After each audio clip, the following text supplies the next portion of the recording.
भाई इस वीडियो में बताया जा रहा है कि सुनील और उसके दोस्त 1 साल से एक दूसरे से बात करने के लिए व्हाट्सएप ग्रुप का इस्तेमाल करते रहे हैं। सुनील को लगता है कि वो औसत तौर पे एक दूसरे को 100 से ज़्यादा मैसेज भेजते हैं। भाई इनकी दोस्ती तो बहुत पक्की है। मैं तो अपने दोस्तों को मुश्किल से एक मैसेज भेजूं। खैर आगे बढ़ते हैं। तो सुनील बेतरतीब तौर पे इस ग्रुप में से 7 दिनों की चैट निकालता है और उन दिनों जितने मैसेज किए गए हैं उनको चुनता है। नमूने का फैलाव दाएं तरफ से बहुत तिरछा बनता है, यानी ये स्क्यूड है, वो भी दाएं तरफ से। आगे कह रहे हैं कि इस फैलाव की औसत कदर 125 है, जबकि इसका मयारी इन्हिराव बराबर आता है 44 के। अच्छा, अब सुनील इस फैलाव की मदद से औसत कदर मालूम करने के लिए टी टेस्ट लेना चाह रहा है। चलें, ये तो सुनील चाह रहा है, अब जरा देखते हैं कि सवाल हमसे क्या चाहता है। तो सवाल में पूछ रहे हैं कि इस सूरत हाल में अहमियत को परखने के लिए कौन कौन सी शराइत पूरी हो रही हैं। यानी हमें यहाँ पर कोई कैलकुलेशन नहीं करनी, लेकिन हमें ये देखना है कि अहमियत के परखने के लिए जो हमारे पास 3 शराइत होती हैं। पहली ये कि नमूना बेतरतीब तौर पे चुना हुआ हो। दूसरा ये कि फैलाव आम शक्ल का हो, यानी हमारे पास नॉर्मल डिस्ट्रीब्यूशन या आम फैलाव आ रहा हो। और तीसरी शर्त ये होती है कि हादसात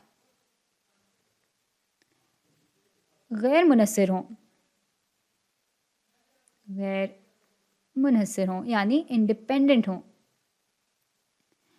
हाँ, तो हमें सिर्फ ये देखना है इस वीडियो में कि ये 3 शराइत पूरी हो रही हैं या नहीं हो रही हैं, या इनमें से कौन कौन सी पूरी हो रही हैं और कौन कौन सी पूरी नहीं हो रही हैं। तो पहली बात तो यह है कि सुनील बेतरतीब तौर पे ग्रुप से नमूना ले रहा है, यानी ये पहली शर्त तो फ़ौरन ही पूरी हो रही है।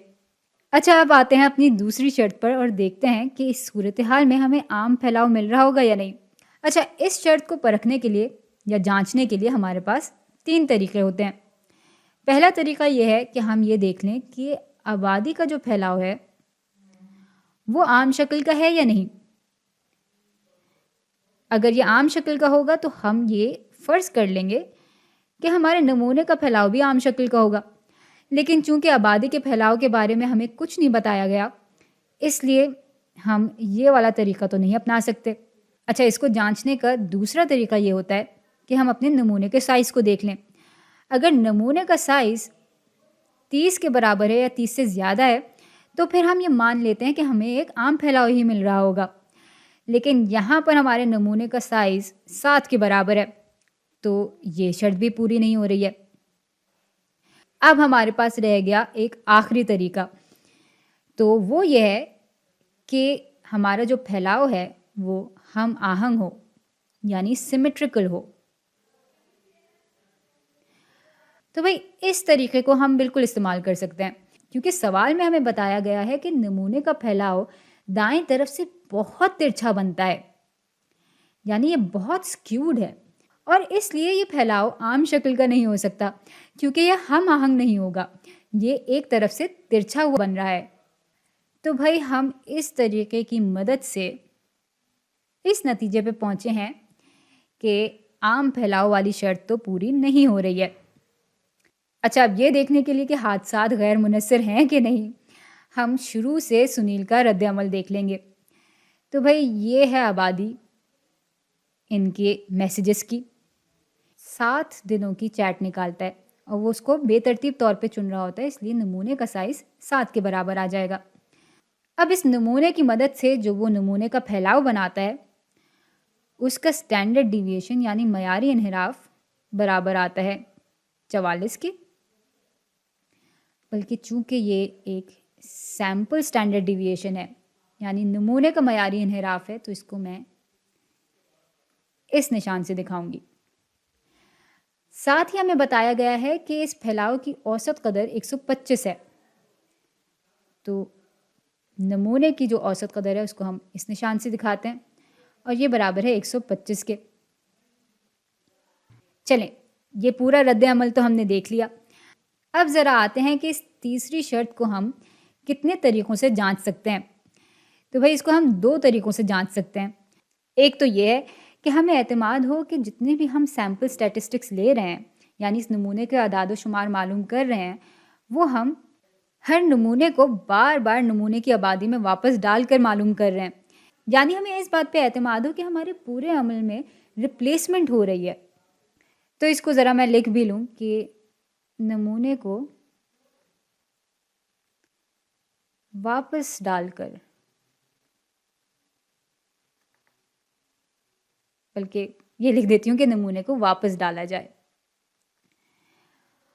और भाई चूंकि इस सवाल में हमें इस बारे में कुछ नहीं बताया गया, तो हम इस तरीके से तो नहीं जांच सकते कि हादसात गैर मुनस्सर हैं या नहीं। लेकिन हाँ, दूसरे तरीके को हम बिल्कुल इस्तेमाल कर सकते हैं, और ये तरीका है 10% उसूल। तो भाई 10% उसूल कहता यह है कि अगर आपके नमूने का साइज़ पूरी आबादी के 10% के बराबर है या उससे कम है, तो उस सूरत हाल में आप मान सकते हैं कि आपके हादसात गैर मुनहसर होंगे। तो चलें देख लेते हैं कि इस नमूने का क्या तनासब है पूरी आबादी के मुकाबले में।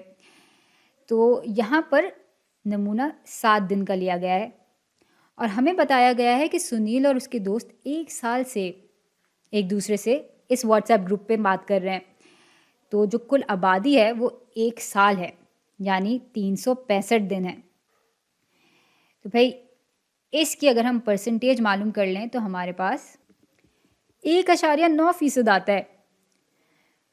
तो भाई ये शर्त तो पूरी हो रही है, हमारा n वाकई 10% से कम है, तो हमारी ये शर्त पूरी हो रही है। अब सवाल तो हमने हल कर लिया कि अहमियत को परखने के लिए ये तो शराइत पूरी हो रही हैं, लेकिन मैं आपको वैसे ही बता दूं कि जब तक ये तीनों शराइत ना पूरी हों तब तक हम अहमियत को नहीं परख सकते। तो भाई सुनील का ये जो पूरा तजुर्बा है वो ज़ाया जाएगा, लेकिन हमारा तजुर्बा तो ज़ाया नहीं गया, हमें तो अपने सवाल का दुरुस्त जवाब मिल गया है। तो चलें अगली वीडियो में मिलते हैं।